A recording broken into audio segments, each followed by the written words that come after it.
guys, and welcome back to the video.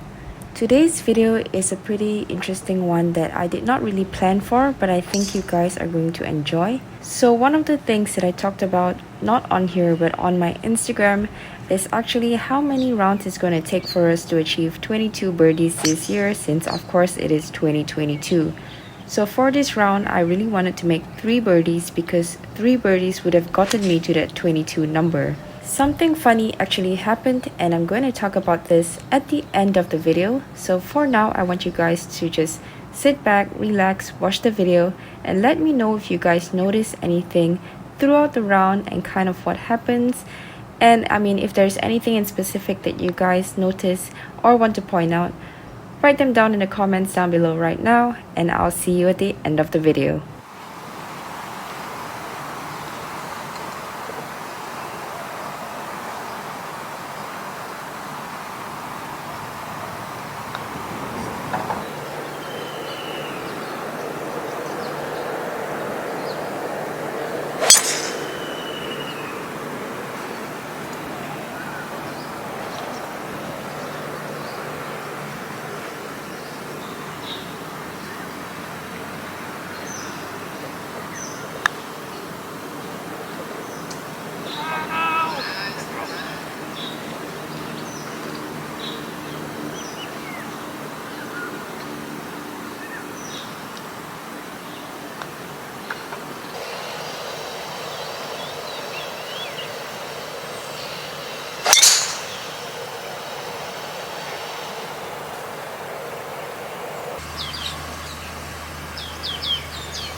He hits the...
Hi guys! Okay, so sorry about this look. I was editing this video, and like I said at the beginning of this round, when I started the 9 holes, this is my back 9 if you guys didn't realize.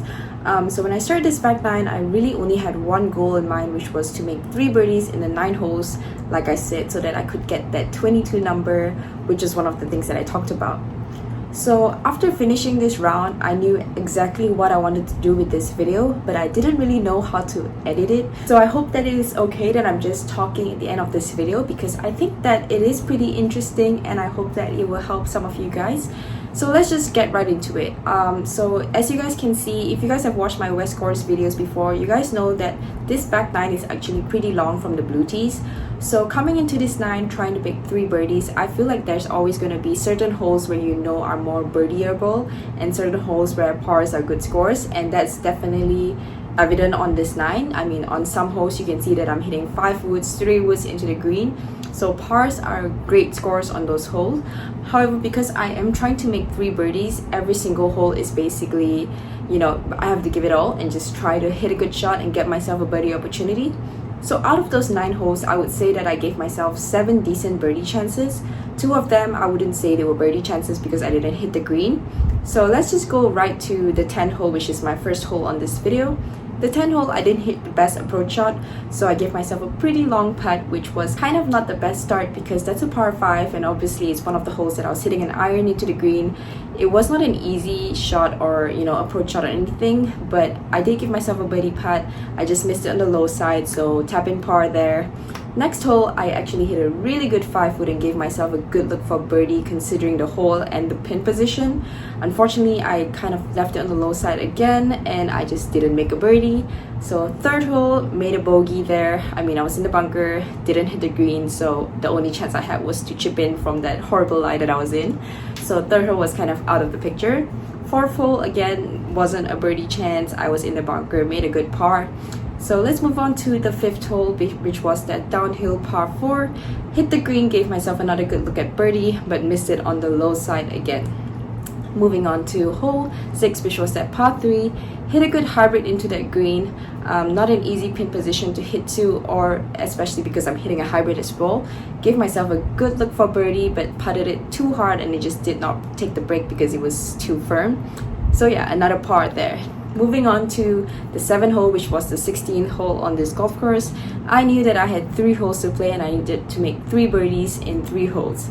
So moving to that point, I kind of felt like, okay, up to this point I've wanted to make 3 birdies and I've made none. So obviously something is not working.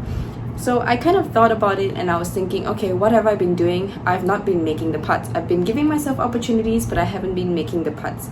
So what can I do differently? And so what I realized is that I was giving a lot of emphasis on making the putts. Like when I was over the putt, I was thinking of making it because I wanted to make that birdie. And what is a birdie? A birdie is an outcome. It's not something that we can control. Hitting that putt was the process, and what happens out of that process is the outcome, which is the birdie. So what I tried to do on the 16th hole was really just, in terms of hitting, I was just maintaining my game because I was doing a decent job.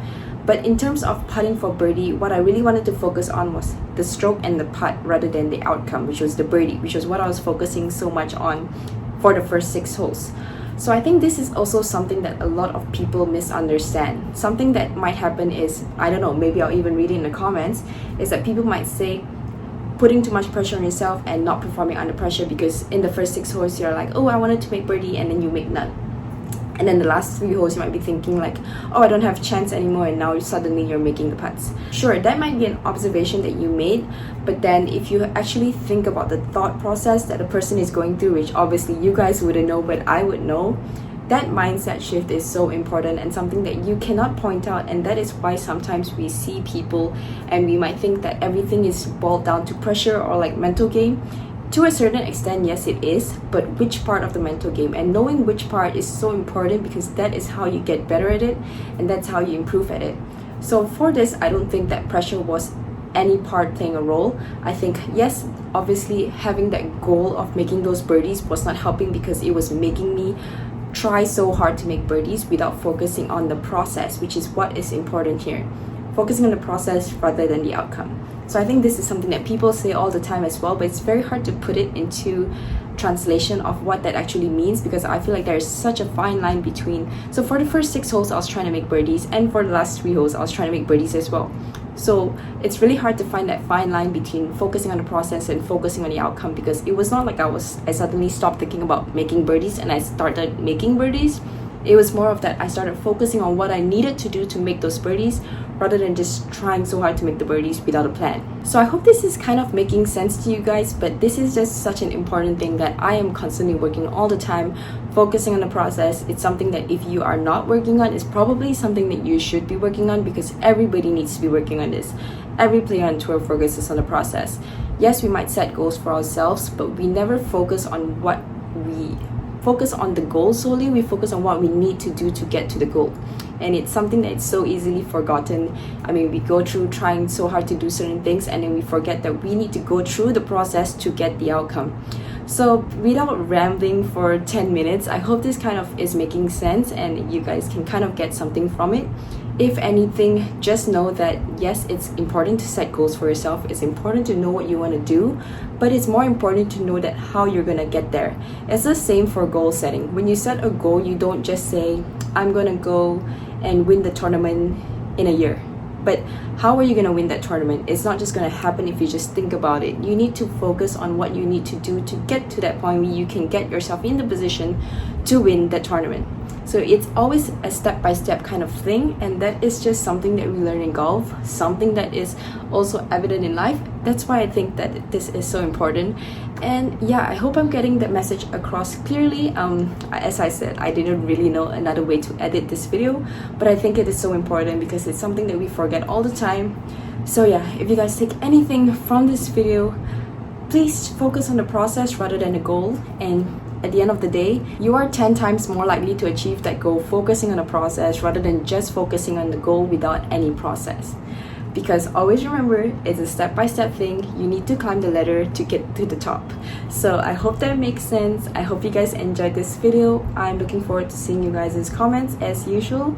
Don't forget to give this video a like and subscribe to my channel for more Golf with Jen.